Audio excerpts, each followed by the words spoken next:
എനിക്ക് അത്ര വലിയ തിരക്കൊന്നും തോന്നുന്നില്ല. കാരണം 5 വർഷമായിട്ട് അവിടെ സജീവമായിട്ട് കോൺസ്റ്റിറ്റ്യുവൻസിയിൽ പ്രവർത്തിക്കുന്ന ഒരാളാണ്. പുതിയതായിട്ട് വരുന്നവർക്കല്ലേ കുറച്ച് സമയമൊക്കെ ആവശ്യമുള്ളൂ. എനിക്കതിൻ്റെ ആവശ്യമില്ല.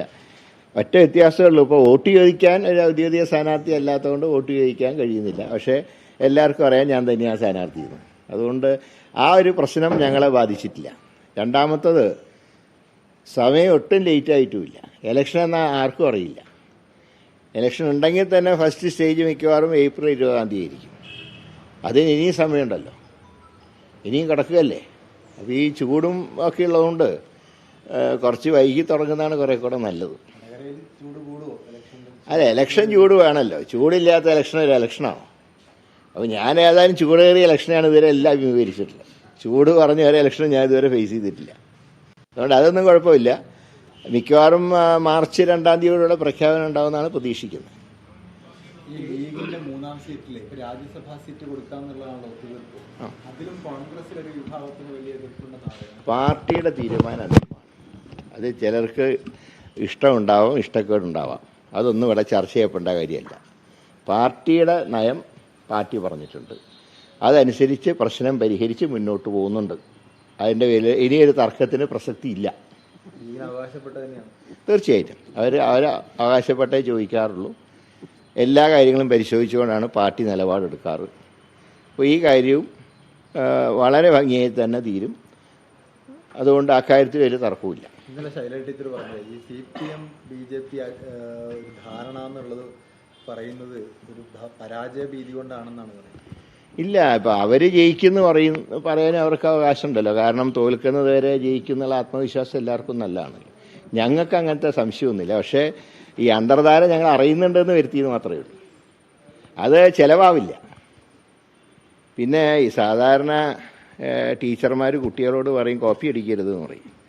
ഇന്നലെ ഒരു കോപ്പി അടി നടന്നു, പക്ഷേ പോയി. ഞാൻ വട്ടിയൂർക്കാവ് MLA ആയിരിക്കുമ്പോഴാണ് വടകര മത്സരിക്കാൻ വന്നത്. അപ്പോൾ തിരുവനന്തപുരത്ത് നിന്ന് ട്രെയിനിലാണ് അവിടെ വന്നിറങ്ങിയത്. ഇത് മിനിഞ്ഞാന്ന് വരെ വടകരയിലും കോഴിക്കോടൊക്കെ ഉണ്ടായിരുന്നവർ, ഒരാൾ ഫറൂഖിൽ നിന്ന് ട്രെയിൻ കയറി കോഴിക്കോട് വന്നിറങ്ങി, മറ്റൊരാൾ കോഴിക്കോട് നിന്ന് കയറി വടകര വന്നിറങ്ങി. ഏതായാലും അത് പോയി. അത്രേ ഞാൻ പറയുന്നു. ചർച്ചയാവും. കാരണം ഒരു മനുഷ്യനെ പച്ചയ്ക്ക് വെട്ടിക്കൊന്ന് ചർച്ച ചെയ്യണം. അതാണ് ഹൈക്കോടതി ഡബിൾ ജിയോ വരുന്ന. അത് ചർച്ച ചെയ്യണ്ടേ? ഇപ്പം ഞങ്ങളുടെ പാർട്ടിയിൽ നിന്ന് ആരൊക്കെ പോയി, അവരൊക്കെ സുഖമായിട്ട് നടക്കുന്നില്ലേ? ഇപ്പോൾ ഓരോ corporation chairman, Devaswom board president ഒക്കെ ഞങ്ങളുടെ നിന്ന് പോയതല്ലേ. ഇവിടെ ഒരാൾ പാർട്ടിയിൽ നിന്ന് വിട്ടുപോയപ്പോൾ അർദ്ധരാത്രി വെട്ടിക്കൊന്നു. ഇന്ന് കോടതി പറഞ്ഞിട്ടുള്ള എന്താ? ഇന്നലെ ഈ കൊന്ന പല പ്രതികൾക്കും ചന്ദ്രശേഖരൻ ആരാന്ന് അറിഞ്ഞുകൂടാ. വാടക കൊലയാളികൾ. അപ്പോൾ ആര് നടത്തിയ പാർട്ടിയാണ് ഈ തെരഞ്ഞെടുപ്പിൽ മത്സരിക്കുന്ന LDFന്റെ. അത് കാൻഡിഡേറ്റ് ആരാണെങ്കിലും ആ വിഷയം ചർച്ച ചെയ്യും. ഏത് കാര്യം ചർച്ച ചെയ്യാം, ഈ കസനവും ചർച്ച ചെയ്യാം. പക്ഷേ 1-ാം സ്ഥാനം ചന്ദ്രശേഖരന്റെ കൊലപാതകം. ടീച്ചർ പറയുന്നത് ദേശീയ തലത്തിൽ ഫാസിസ്റ്റ് വിരുദ്ധ പോരാട്ടത്തിനിടയിൽ ചന്ദ്രശേഖരൻ അങ്ങനെ വലിയൊരു വിഷയമല്ല. എന്താണ് ദേശീയ പോരാട്ടത്തിൽ CPMന്റെ പങ്കെണ്ട? 2004 ഏറ്റവും കൂടുതൽ MP-മാരുണ്ടായ ഇടതുപക്ഷത്തിന്. അന്ന് എന്ത് ചെയ്തു? ആണവ കരാറിന്റെ പേരിൽ BJPയോടൊപ്പം ചേർന്ന് മൻമോഹൻ സിംഗിനെ താഴെ ഇറക്കാൻ നോക്കി. അതുകൊണ്ട് ചരിത്രം. എല്ലാ കാര്യവും നമുക്ക് ചർച്ച ചെയ്യാം. 2 മാസം ഉണ്ടല്ലോ, എല്ലാ കാര്യവും ചർച്ച ചെയ്യാം. ഈ സ്റ്റാറ്റസ് കോ മെയിൻറ്റെയിൻ ചെയ്യാനാണ് നേരത്തെ പറഞ്ഞത് MP-മാരുടെ കാര്യത്തിൽ. പക്ഷെ അതിലെന്തെങ്കിലും മാറ്റം വരാൻ സാധ്യതകളുണ്ട്. ഇപ്പോൾ താങ്കൾ അവിടെ മത്സരിക്കുന്ന തത്വത്തിൽ തീരുമാനം കഴിഞ്ഞു. മറ്റെല്ലാ ഇടങ്ങളിലും അങ്ങനെയാണെന്ന് കരുതാൻ പറ്റുമോ? ആരെയും മാറ്റേണ്ട സാഹചര്യം ഇല്ല എന്നാണ് പൊതുവായിട്ടുള്ള വിലയിരുത്തൽ. ഏതായാലും അതൊക്കെ തീരുമാനിക്കേണ്ട ഹൈക്കമാൻഡാണ്, എൻ്റെ കാര്യം ഉൾപ്പെടെ. അല്ല, ഇപ്പോഴും രാഹുൽ ഗാന്ധിയുടെ കാര്യത്തിൽ പോലും ഒരു കൺഫ്യൂഷൻ നിൽക്കുന്നു. അതാണ് ഈ പട്ടികയിൽ ചില പ്രശ്നങ്ങൾ വരുന്നത്. ഞങ്ങൾക്ക് കൺഫ്യൂഷനൊന്നുമില്ല.